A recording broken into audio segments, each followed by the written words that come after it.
Hi, everybody. It's Paul W., the boss man, back with some more lessons on restaurant management. And again, still, we're talking about leadership. I apologize for my board being a little bit small and hard to read, but in about a month, you'll be able to go to my website and get print off the actual text. So bear with me. Here's my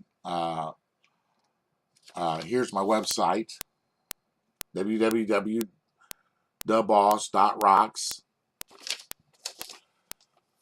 We'll give that to you again at the end. But let's get started on talking about leadership again. This is like the third of, I think it's going to be 6 or 7, maybe 8, 8 parts on leadership alone. And why so much on leadership? First of all, well, because leadership controls everything. If you're a good leader, you'll make everybody underneath you good. So um, it all starts from the top and works down, and it's about leadership, not about management. Remember, but about leadership. Hopefully, our managers are leaders, but maybe not. And that's where a manager can become a leader is by listening to my videos and practicing my lessons. So, anyway, today we're going to talk about leadership standards, presence, leading by example, and psychological and emotional atmosphere. Um, First, we'll talk about standards. Um, and why standards? Well, what's so important about standards? Well, standards are the reason you're a manager. So you have to have higher standards than everybody else in the restaurant. If a cook wants to make a sandwich better than you, then there's a problem. Then you're not being a leader. You're actually being a follower because he's leading. He's above you. He's doing something better than you. So you have to have higher standards than everybody in your restaurant. Hopefully, higher than your boss. If you do, I guarantee you're going to be successful because they're going to be wowed all the time. So that's the reason you are a manager. You have to have higher expectations, plain and simple. The only way, um, again, to be successful is to expect more than everybody else. Okay. Um, so if you expect someone to be great, they will become good. Very rarely will whatever your expectation is will they always meet. There are people, none of us are perfect, and so if your expectation is for them to get an A, then they're only going to get an A minus or a B. Because nobody's perfect. No one's going to give you exactly what you want. So that's another reason why you have to have higher expectations. So we're not going to try to get we're not going to go for great and try to get good. We're going to go for excellence to get excuse me. This is actually wrong. We're going to go for perfection and expect excellence.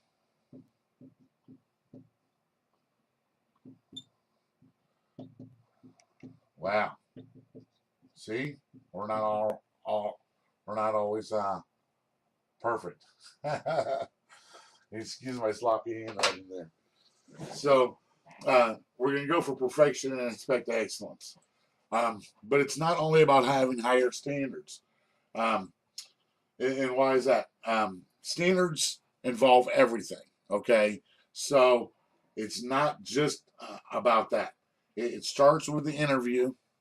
Okay, you're starting to lay during the interview. You start to lay the groundwork for what you're going to expect. You're not only asking them questions, but you're also giving them information about you and your company and your restaurant and what your expectations are. So it starts right there.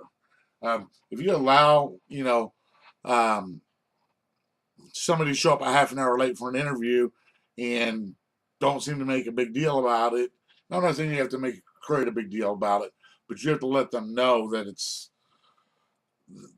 either don't take the interview or and tell them to reschedule, or tell them you're not interested anymore, period, or you have to at least comment on them, about why they're late, and there has to be a discussion in the interview about this. So right there, you're setting the tone. This is not acceptable. Okay, um, it goes, it continues with the offer. Um, Again, when you make the offer, you're gonna not only and I talk about this in hiring a little bit later on, but um, I suggest all offers, when you offer someone a job, it's done in writing, and you not only talking about their insurance or pay, da da da da da, but you're gonna put in some expectations in there that you expect them to be in uniform, you expect them to be on time, blah blah blah.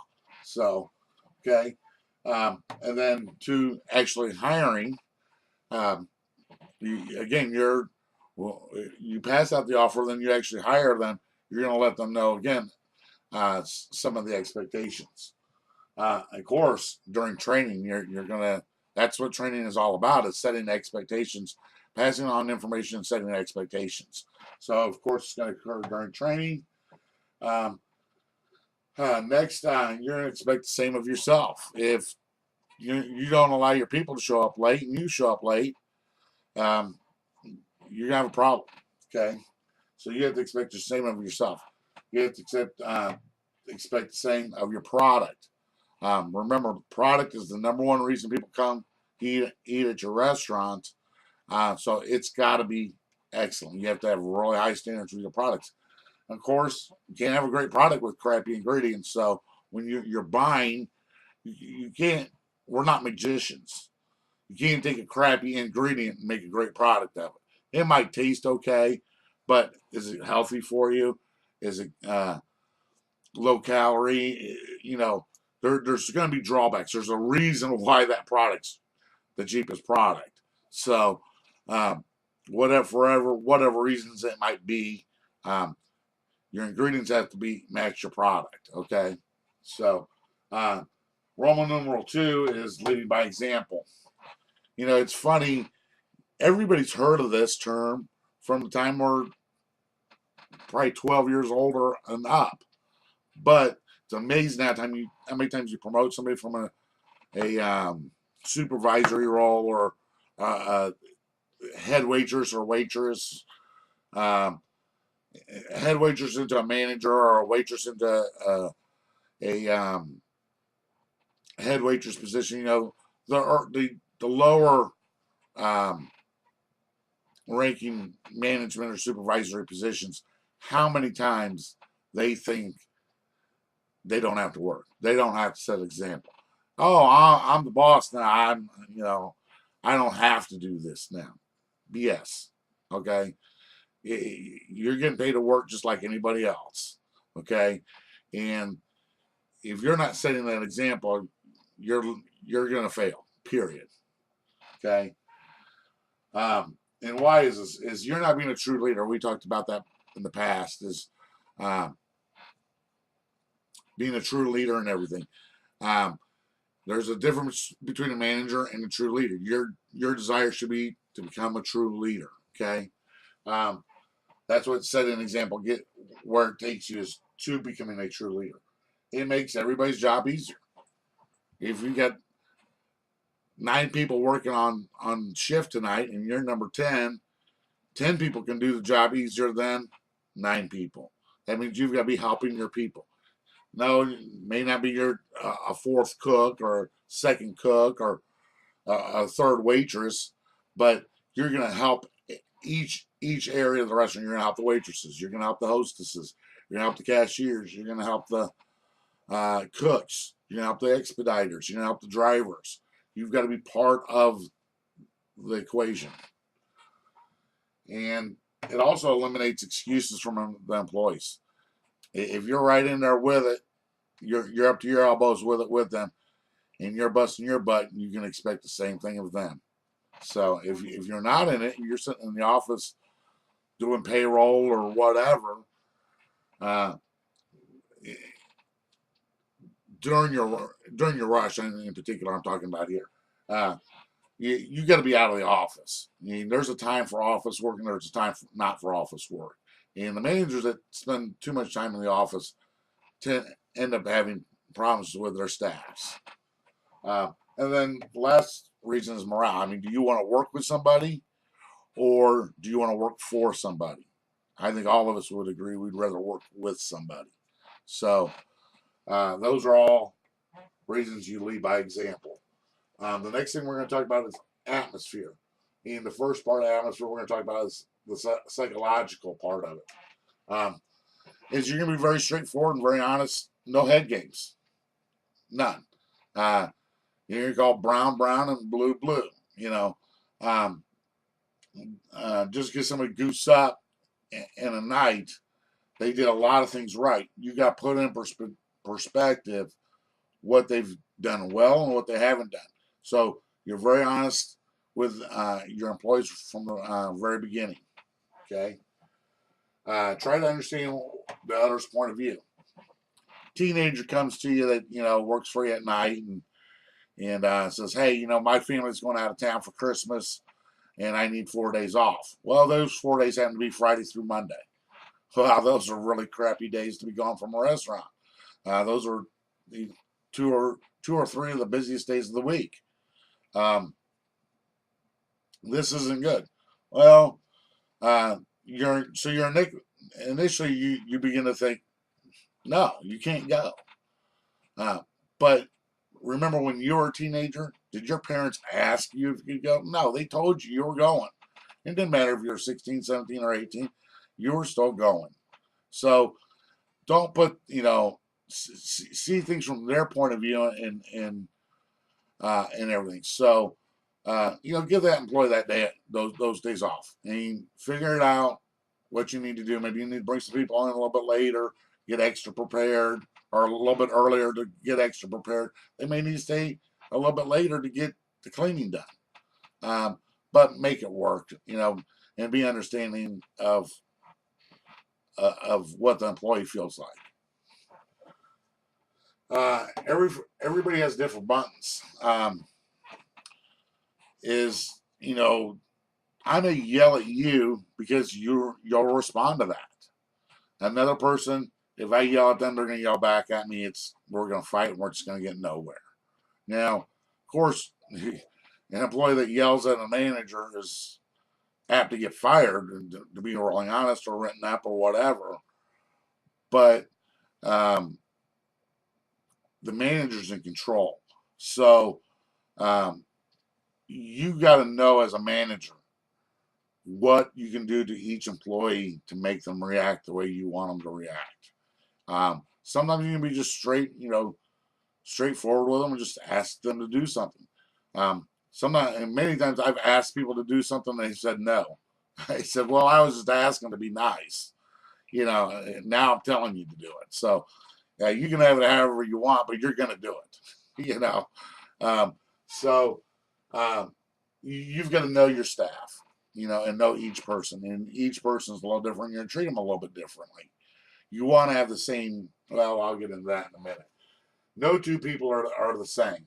So that kind of goes hand in hand with everybody has different buttons. So you've got to understand that everybody's unique and you've got to treat them uniquely. Okay? But try to treat them based on their performance and their behavior, not on you like them or don't like them or whatever.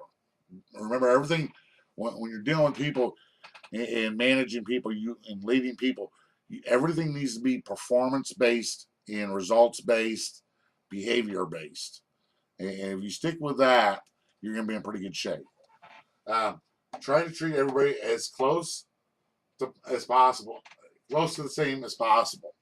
And now, a minute ago, I just told you everybody's unique. You have to treat them differently. But the thing is, you want to have the same rules for everybody.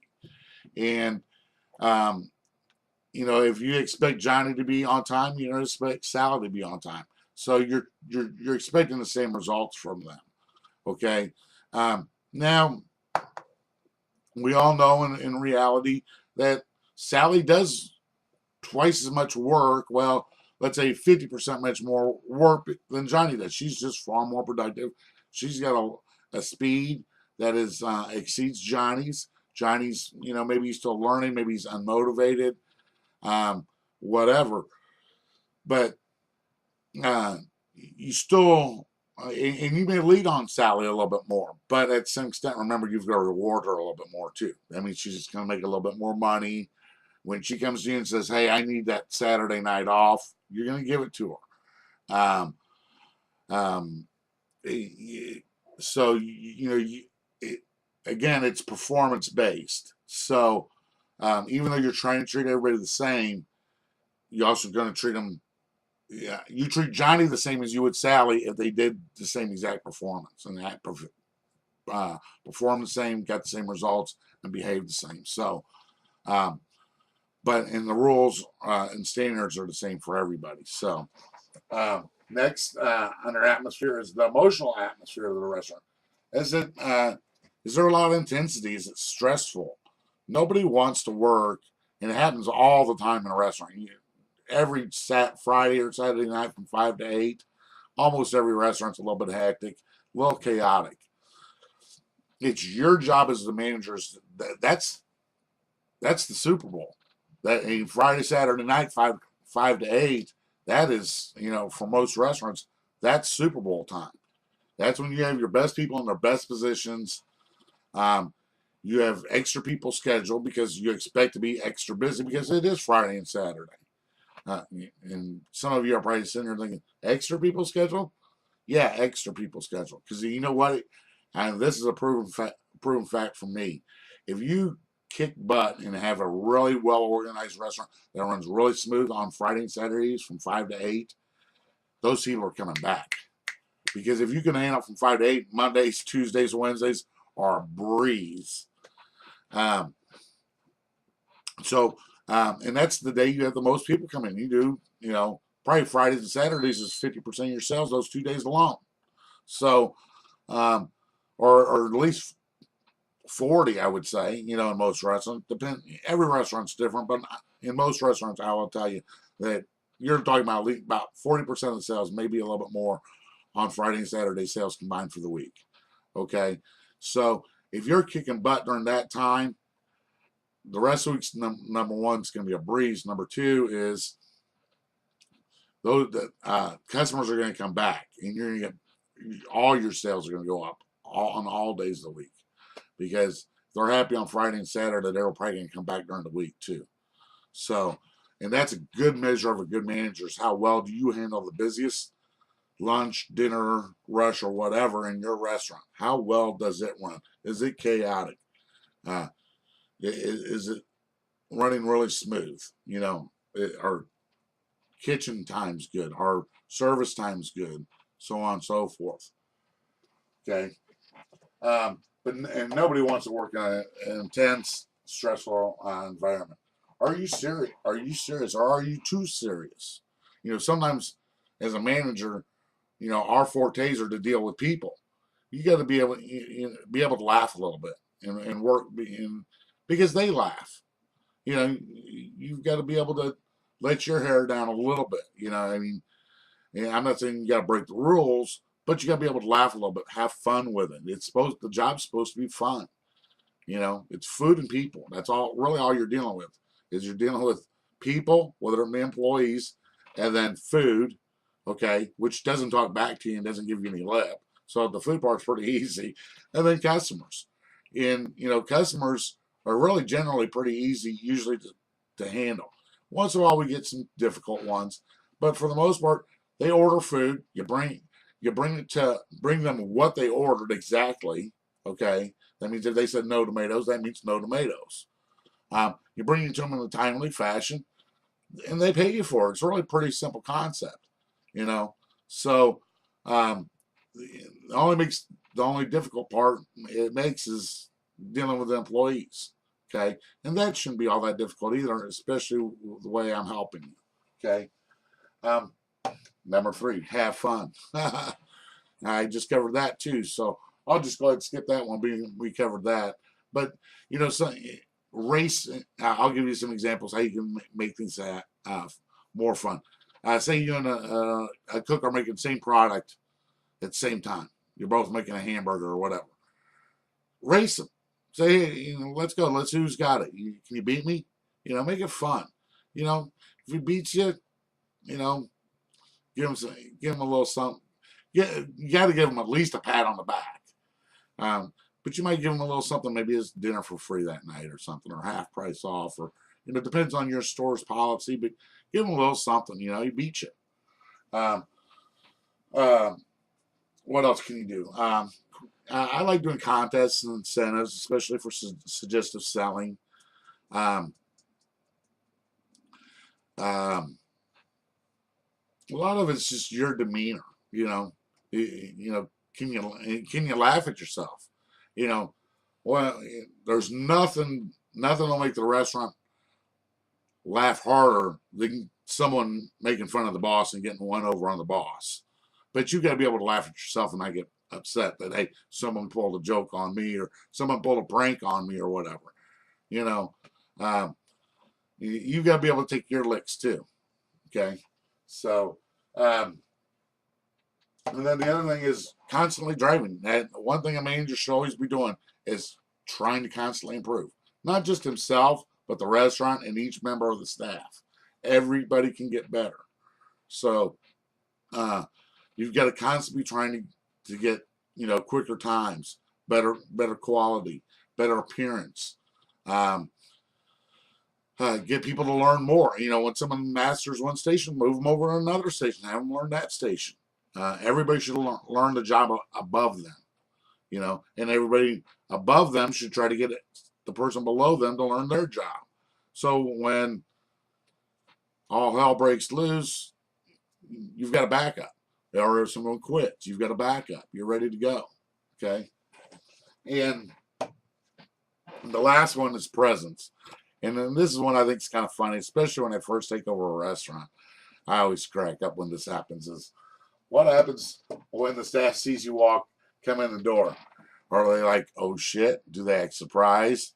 Do they act a little nervous? Do they suddenly start moving faster than what it appeared they were before you walked in? This is having a presence, and I'm not. And hopefully they're all doing their job to begin with, and there's no change. But usually when you first take over a restaurant and you've been there until you get to know the people and stuff, all of a sudden they are a little their behavior gets a little better. So and then what happens when you show up unexpectedly? You come in to get your paycheck, or you bring your wife in for dinner or whatever. How do they all react then when you show up unexpectedly? And that's always interesting to see as well. So, but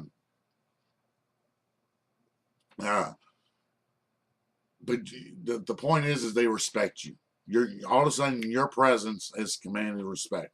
It's like, I better up my game, because now all of a sudden Paul's here. He's got a higher expectation than Roger, who's the assistant manager. Okay, so that's about presence, and that wraps up this issue on leadership, which I believe is number 3 or 4. So we'll be back again with another lesson on leadership. The next one is going to be on just a moment here. Controlling, and you can't control what you can and can't control, basically. People, food costs, or people, food, and whatnot. So it's about control and what you can't control. So again, here's the my website, if I can get it in the right spot, www.boss.rocks, because I rock. And we'll see you soon. Thanks.